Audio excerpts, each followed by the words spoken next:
এমন দিন যেন কারো না আসে। দীর্ঘ 12 বছর পর বিদেশ থেকে দেশে এসেছি বিয়ে করার জন্য।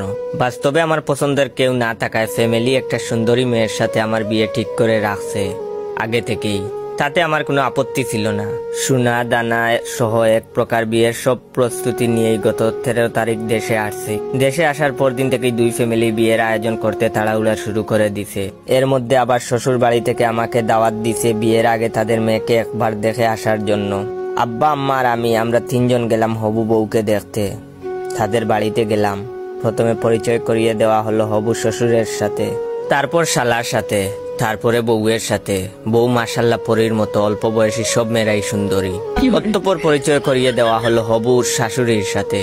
এখানেই ঘটল বিপত্তি।